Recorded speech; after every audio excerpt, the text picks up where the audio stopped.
Marketing sensorial, usar o máximo de sentidos possíveis. Eu sei que não é fácil, essa é uma estratégia que não é fácil, mas a gente tem que perceber que nós temos 5 sentidos. Nós não temos apenas poucos sentidos, como a gente faz, ou somente a visão. Nós temos que trabalhar de uma forma mais holística, mais integral isso tudo. Isso é interessante, que quando você faz um documento em Visual, você consegue trabalhar pelo menos, tá? A parte aqui da visão e a parte da audição, pelo menos.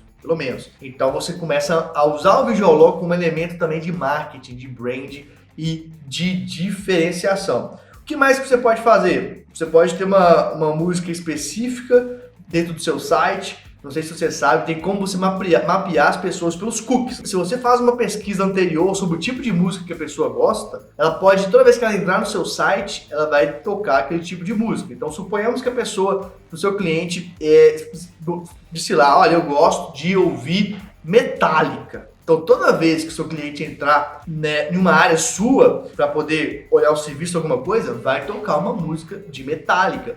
Não talvez a mais pesada, mas uma música que a pessoa goste. Então veja que interessante, essa pessoa ela vai vincular você a uma questão que ela gosta muito, que é a música. E isso vai mexer com a parte emocional. Eu falei com você já, nós decidimos com a emoção e depois justificamos com a razão. Então quando você faz isso, quando você usa os outros sensores, você faz aquela pessoa gostar mais de você. E muitas vezes essa pessoa nem sabe por que gosta mais de você. E se alguém gosta mais de você, se já for seu cliente, você vai fidelizando essa pessoa mais. Pessoas fidelizadas trazem mais cliente para você, indicam mais pessoas para você e também compram ou pagam por mais serviços que você tem. Então, quando a gente fala em atrair clientes, não necessariamente é só atrair novas pessoas, é fazer que alguém que já é seu cliente se sinta atraído e queira continuar ou pagar a mais por você. Então pense em quais estratégias de marketing sensorial posso usar para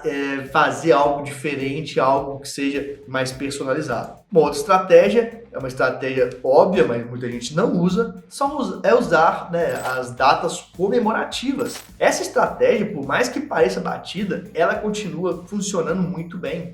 Inclusive, depende muito do que você faz nessa data. Uma data comemorativa como essa, ao invés de simplesmente mandar um cartão, por que você não oferece, olha, eu tenho uma mentoria gratuita para você, já que é seu aniversário. Eu tenho um contrato, um documento gratuito para você, já que é seu aniversário. E você pode usar essas datas justamente para abrir espaço para vender outros serviços, para vender outros produtos. Então você abre essas datas comemorativas para chamar a atenção do seu cliente para outros pontos que você quer chamar. E quando você usa mais pontos de contato com esse cliente, você está trabalhando uma questão importante, que é a questão da experiência do cliente. Você está aumentando os pontos de contato entre você e seu cliente. Quando você aumenta os pontos de contato entre você e o seu cliente, acontece uma mágica, que é o seu cliente começa a ver mais você e aumenta muitas das vezes a percepção de que você está trabalhando mais. Você sabe aquela percepção que muitos clientes têm? Ah, meu advogado não trabalha nada. Ah, meu advogado ganha muito e não faz nada. Isso é um erro de estratégia de experiência do cliente. Você tem que mostrar para o seu cliente a sua presença e os benefícios que você gera na vida deste cliente sem ser chato, sem ser pedante. Então você pode usar newsletter, você pode usar conteúdos em vídeo, pequenos cursos, aulas que vão fazer este cliente aprender algo, melhorar a vida deste cliente. Não só conteúdos jurídicos, tá? Se você não tem uma capacidade, uma vontade de fazer conteúdos de outras áreas que sejam importantes para os seus clientes, então você traz os parceiros, você pede os parceiros para produzir, você faz isso em conjunto, tudo isso pensando aqui em uma data comemorativa, por exemplo, né? Uma outra estratégia importante para você atrair clientes é ter serviços baratos de entrada com o objetivo de novas vendas futuras. E aí talvez você pense, mas Marcílio, agora há pouco você disse que é importante ter um serviço diferenciado, de repente até cobrar mais caro para poucas pessoas, para pessoas específicas. Agora você está me dizendo para ter um serviço barato de entrada com o objetivo de novas vendas futuras. Sim, isso vale para qualquer coisa. Isso vale para você vender um projeto de implementação da LGPD. Isso vale para você entrar em um novo cliente startup, de repente conseguir um contrato mensal ou vender para esse cliente um pacote de documentos ou vender para esse cliente um trabalho de propriedade intelectual. O que acontece é, a primeira venda ou as primeiras vendas para uma mesma pessoa sempre são as mais difíceis. A primeira venda é a mais difícil. É o que eu chamo de muro da desconfiança. Então, existe em todos nós, antes de uma primeira venda que nós temos com alguém, existe um muro da desconfiança. Esse muro da desconfiança, ele está muito relacionado também com o nosso senso de sobrevivência, tá? Então, a nossa mente ela é feita para a gente ser próximo àquilo que a gente tem familiaridade e a gente ser um pouco mais ressabiado com aquilo que não temos tanta proximidade. Então, quando você não tem aquela proximidade de alguém que você comprou, você fica um pouco mais ressabiado. Pois bem, quando acontece a contratação, nós temos dopamina no nosso cérebro, nós temos um hormônio do prazer quando contratamos algo. E aí, você quebrou esse muro da desconfiança, você passou pelo muro, gerou dopamina no seu cliente, aquela dopamina que você tem quando você paga alguma coisa, contrata alguma coisa, uma dopamina de novidade.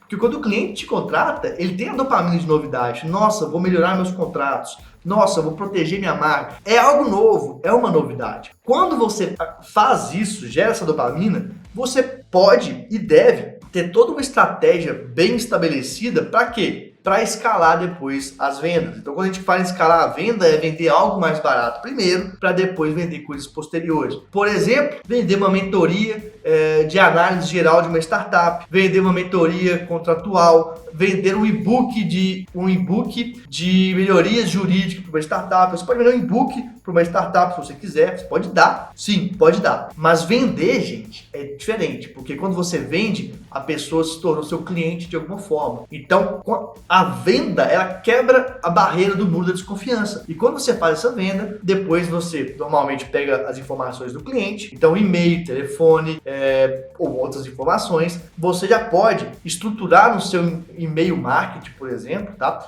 Posteriores mensagens, então mensagens de tempos em tempos, perguntando como está o cliente, perguntando se ele precisa de ajuda para alguma coisa, contando uma novidade legal para esse cliente. Você vai fazendo o quê? Você vai esquentando esse cliente, você vai gerando consciência nesse cliente, porque muitas vezes o cliente não compra algo da gente porque ele não tem consciência. Só que quando você começa a gerar consciência para esse cliente, fazer o que nós chamamos de aquecer o cliente, de entrar no funil, em um momento você vai revender para este cliente se você oferecer um bom serviço, um bom resultado, um bom benefício. E tudo isso foi ativado por vender serviços baratos. Então pense fora da caixa no sentido de não venda para os seus clientes, e aqui nós estamos falando de startups, de empresas, não venda só serviços jurídicos, venda outros tipos de questões, venda e-book, e venda aula para esses clientes, venda documentos automatizados, por exemplo, venda questões que usem menos do seu tempo, claro, tem um gasto maior de tempo na hora de construir, mas depois que vão rodar muito mais, tá? Vai aumentar a sua base e você vai conseguir elevar o faturamento, conhecer mais os seus clientes. Tudo por causa de um produto mais barato que você vendeu. Perceba?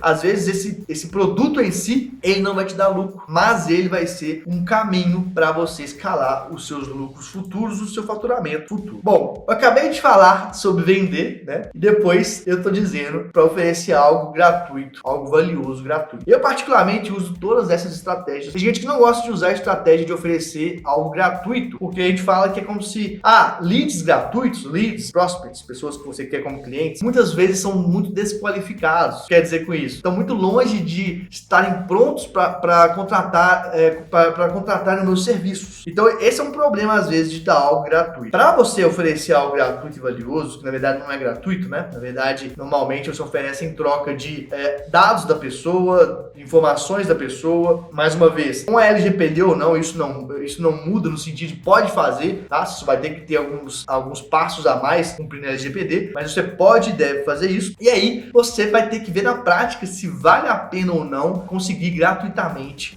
oferecer gratuitamente algo em troca dos dados dessa pessoa. Como eu disse, eu uso essas duas estratégias, sim, eu uso todas que estão aqui, né? Então, inclusive essas duas, que é tanto oferecer um produto valioso de forma barata, em troca de informações, quanto vender coisas mais baratas para depois escalar a venda. Então você vai ter que olhar isso no teste, mas sim é uma forma de atrair clientes.